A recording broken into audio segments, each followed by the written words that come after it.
Et bonjour à toutes et tous. Ça fait plaisir de se retrouver un petit vendredi après-midi comme ça. J'étais en train de me dire, ça fait très longtemps, je crois que j'ai pas fait des lives en solo. Je me demande si la dernière fois, c'était pas justement quand je faisais des builds, in public, sur Bubble il y a presque un an. Donc, bref, c'est cool, d'être de retour comme ça. En plus, bon, j'ai trouvé un format un peu sympa. Je me suis dit: «Allez, on y va, ça va être, ça peut être marrant». C'est pas du tout le bon moment parce que j'ai 1 milliard de choses à faire et en fait, je me retrouve avec un créneau bloqué comme ça pour streamer, mais c'est pas grave. Ça fait plaisir, ça fait finir la semaine, tranquillou. Alors, qu'est-ce qu'on a aujourd'hui? Je reprends mon programme. Et bonjour au passage, bien évidemment, à Xavier, Tintouin, Cam, qui nous rejoignent. Donc aujourd'hui, on va développer sur Bubble, hein, c'est un peu le principe, désolé Xavier. Hem, mais l'idée, en fait, c'est que je reprends une application qui s'appelle Annuaire du Burnout. Elle est en ligne, hein, c'est annuaireduburnout.com, qui est la première application que j'ai développée sur Bubble. C'était il y a environ 3 ans et demi. C'est avec ça que j'ai appris Bubble. J'ai littéralement appris Bubble en faisant cette application, dans mon coin en autodidacte et ben, voilà quoi, j'étais débutant. Honnêtement, elle est pas mal cette application, elle marche, c'est déjà une bonne chose. Elle est pas non plus faite absolument n'importe comment. C'est pas une passoire d'un point de vue sécurité comme peuvent l'être, certaines applications, mais il y a plein de choses qui peuvent, être améliorées. Entre autres parce que aussi Bubble a beaucoup évolué depuis 3 ans et demi. Là, il y a évidemment le nouveau, responsive engine, enfin le nouvel éditeur en fait qui est sorti il y a ça doit faire 2 ans et demi maintenant peut-être, hem, qui a littéralement tout changé. C'est le plus gros changement qu'il y a eu, sur Bubble, je pense, depuis l'existence de l'outil. Et il y a eu aussi beaucoup d'autres, changements et des changements pour le meilleur. C'est dans l'ensemble, ce qui se passe, côté produit, sur Bubble, c'est plutôt une bonne chose, mais ça fait aussi que, bah, certaines applications deviennent un peu obsolètes, puisqu'elles n'utilisent plus, les nouvelles bonnes pratiques de l'outil, surtout depuis le nouveau pricing qui a un peu rebattu les cartes sur, sur certains points. On n'écoutera pas Xavier, hein, qui nous dit qu'à partir du moment où une application est faite sur Bubble, elle est forcément mal faite. Il est jaloux, c'est tout, parce que lui, il doit payer 150 € par mois dès qu'il veut faire une application sur Bubble, on en a pour 30 $. Mais voilà, du coup, bah, il y a forcément des choses qui peuvent être améliorées. On va pas, rester, vraiment tout le long sur un truc. On va essayer de jongler entre quelques sujets pour que ce soit pas trop, ennuyeux à force. Mais déjà, là, j'avais envie de commencer par les erreurs, on va dire un peu classiques, des débutants qu'on peut voir sur cette, application. Et la première erreur, j'ai envie de dire, c'est le nom de l'application, Annuaire du Burnout. Je le résumais comme ADB. Ce que j'ai fait sur Bubble, en fait, c'est la deuxième version parce que j'avais d'abord essayé sur WordPress, mais j'avais pris un template, pourri. Enfin, c'était une passoire en termes de sécurité. Je m'étais fait hacker mon site et cetera et je me suis dit: «Allez hop, je laisse tomber, je vais faire ça sur Bubble». Et quand j'ai créé l'application, on dit: «Vas-y, choisis le nom de ton application». Je dis: «Bon, bah, c'est ADB V2, OK, je vais appeler mon application ADB V2». Et en fait, je me retrouve avec cette ID que je ne peux pas changer, que les utilisateurs voient des fois, et je trouve ça très nul. Donc, ne pas sous-estimer le nom de l'application, déjà, c'est une première chose. Heu, Ensuite, un point, essentiel, c'est les back-end workflows. Donc sur Bubble, on peut, faire des workflows, c'est-à-dire des fonctions, des suites logiques d'actions, soit en front, ça se passe dans le navigateur, de l'utilisateur, soit en back. Évidemment, même quand c'est en front, il y a, régulièrement des allers-retours avec le back. Si je dis: «Je veux modifier, tel item dans ma base de données», évidemment, même si le workflow est en front, l'information est envoyée au back-end. Mais il y a quand même ces 2 principales différences. Et c'est vrai que les back-end workflows, enfin, le front-end, c'est fait pour l'affichage et pour déclencher les back-end workflows, mais En vrai, sauf pour quelques cas très simples, on utilise très peu de modifications vraiment en front. Et là, j'avais tout fait dans mon app en front. C'est-à-dire que si je vais dans mes back-end workflows, je vois que j'ai 3 workflows seulement, et encore, c'est parce que je les ai fait le week-end dernier quand j'ai commencé à reprendre un peu cette app. Donc 3 workflows en back-end workflow, autant dire que c'est un peu ridicule, c'est pas du tout comme ça qu'on fait. Pour comparer une grosse app sur laquelle je suis en train de travailler pour un client, voilà les back-end workflows qu'on a. Bon, l'app est beaucoup plus complexe, mais quand même, on ne parle pas vraiment du même ordre de grandeur. Et après, l'autre problème aussi, c'est les reusable elements, que j'ai très, très peu utilisés. En fait, j'ai utilisé principalement, ceux qui existaient, footer, header, login et quelques autres, et c'est tout. Alors que maintenant, je mets des reusable elements partout.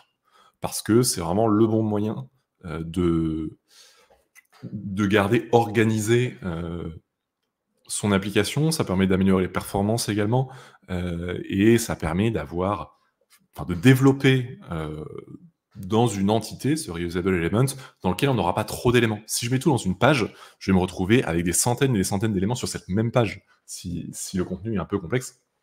Et forcément, c'est pas facile de s'y retrouver au bout d'un moment. Donc, découper en reusable elements, c'est plutôt une bonne pratique. Et c'est même beaucoup plus facile depuis quelques mois, depuis l'été dernier, je crois, puisque on peut mettre des paramètres directement dans les reusable elements qui permettent beaucoup plus facilement de faire transiter l'information d'un reusable à l'autre. Donc il n'y a pas vraiment de raison de ne pas utiliser de reusable elements. Et là encore, si on compare, ici j'ai 2, 4, 6, 8, 9 reusable elements.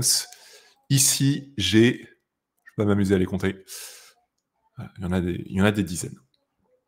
Donc, organiser ses workflows dans les back-end workflows et son front dans des reusable elements, c'est plutôt une bonne pratique. Je précise au passage que là, ce que je viens de déplier, c'est des dossiers. Les back-end workflows, au bout d'un moment, on peut en avoir un certain nombre. Donc, on peut créer des dossiers ici qui permettent de les ranger. Ça devient beaucoup plus facile à traiter après et à s'y retrouver. Je dis ça, c'est bête, mais parce que le fait que ce soit caché par défaut, il y a des gens qui ne savent pas que ça existe. Donc, c'est une bonne chose à savoir. Donc voilà un peu pour des erreurs de débutants. Après, on va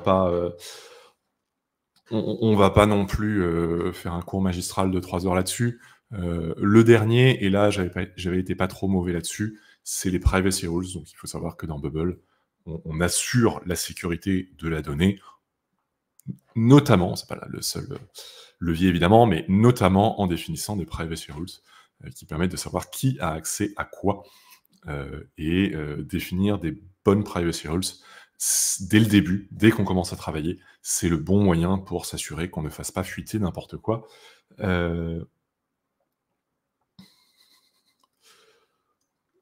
Donc, Ryuichi73 nous dit, c'est pour ça que quand on conçoit une appli, on applique l'inverse de l'adage, le client est roi. D'abord, on construit le back et après, on remplit le front. Le client est roi. Effectivement, moi, c'est quelque chose que j'applique très très peu parce que en vrai, le client, il a probablement ses préférences. Il est expert de son besoin et de son métier, mais il n'est pas expert du développement d'applications web la plupart du temps. Et en général, le laisser faire absolument ce qu'il veut et faire ça comme ça parce que le client veut que ce soit comme ça, c'est souvent une mauvaise idée, même dans l'intérêt du client. Tintouin nous dit on peut commencer par l'un ou l'autre sans problème. Pas trop. Enfin, tu peux scinder les deux, mais disons que pour moi, commencer par le back est quand même plutôt une bonne idée parce que c'est notamment ça qui va structurer non seulement ton front, mais aussi la complexité de ton application. C'est en t'attaquant en back que tu vois vraiment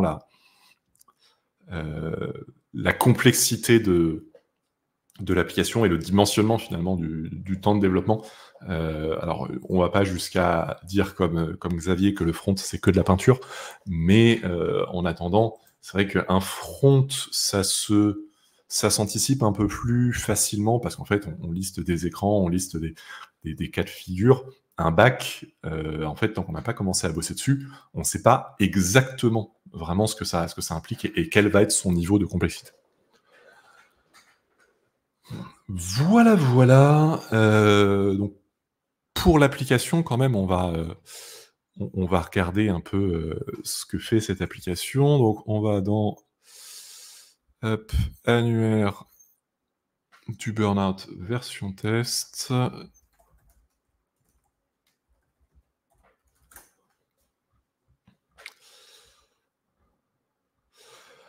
Ryuichi73 nous dit un bac ça se réfléchit, en front ça se déduit.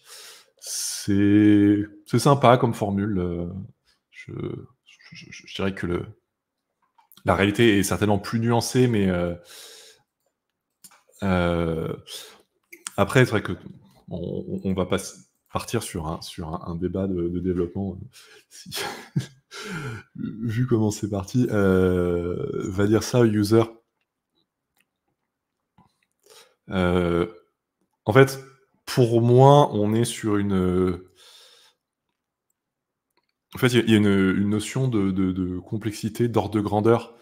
C'est-à-dire que dans le front, pour moi, on est sur une notion assez linéaire. C'est-à-dire que j'ai un cas d'usage, j'ai une page, un ensemble de pages, et pour ces pages-là, je vais réfléchir à l'UX, etc. C'est du boulot. Je remets pas ça en question, évidemment, et disons que dans la conception, évidemment, tu pars du front, mais une fois que la phase de conception est faite et que tu passes au développement, pour moi, là, tu t'attaques au back.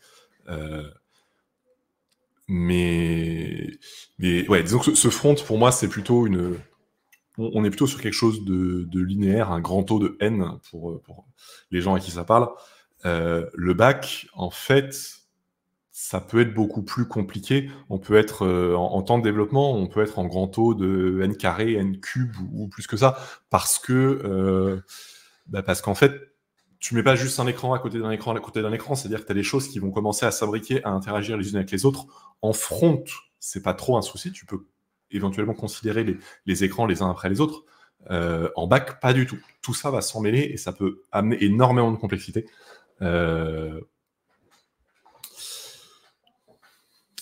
Voilà mon avis. Après, je suis tout à fait d'accord avec Tintouin sur le fait que la bonne manière de faire, c'est avant tout la manière qui marche pour soi. Mais disons que pour moi, chiffrer, par exemple, le développement d'une application sur la base des écrans sans réfléchir au bac, c'est une bonne manière d'aller au casse-pipe.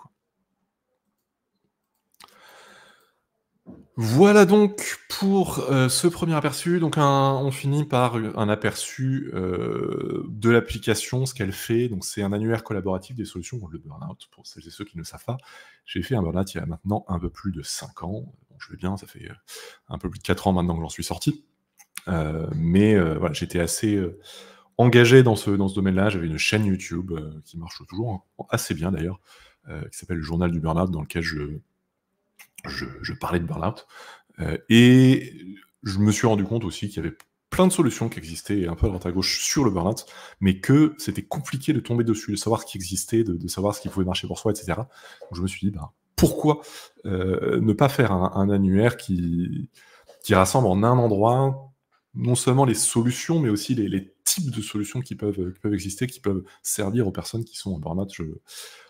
Je rappelle que le burn-out, c'est quelque chose de sérieux, c'est pas juste un petit coup de fatigue, c'est pas juste un petit coup de stress, c'est pas les gens qui s'écoutent trop, je suis pas là pour faire un cours sur le burn-out, mais c'est quelque chose de très très sérieux, ça détruit littéralement des vies, on met des mois ou souvent des années à remonter la pente et à s'en remettre, donc savoir quelles sont les solutions pour s'en sortir, c'est pas un gadget, quoi. C'est un vrai besoin pour malheureusement beaucoup trop de gens. Donc là, je me suis dit, je vais faire cet annuaire, comme j'ai fait il y a moins longtemps l'annuaire des outils no-code, un peu sur la base du même constat, l'annuaire étant outilnocode.com. Donc cet annuaire des solutions contre le burn-out, l'idée c'est que on liste des solutions. Ça c'est la version test, c'est n'importe quoi. Et voilà, donc on a des solutions, on peut chercher une solution, on peut voir sur la carte, on peut consulter par catégorie et cetera. Et il y a la possibilité donc de rechercher une solution, de référencer, une solution. On va voir ça juste après. Hem Et après la page, heu, d'une solution en détail, ça va ressembler à ça. Une image de couverture, titre, quelques infos, la personne qui fournit cette solution, la description, les avis, qu'il y a dessus, les liens, le prix, est-ce que c'est gratuit, payant, et cetera. Voilà, donc c'est, finalement, quelque chose d'assez classique dans un annuaire. Je me suis inspiré de choses qui existaient déjà.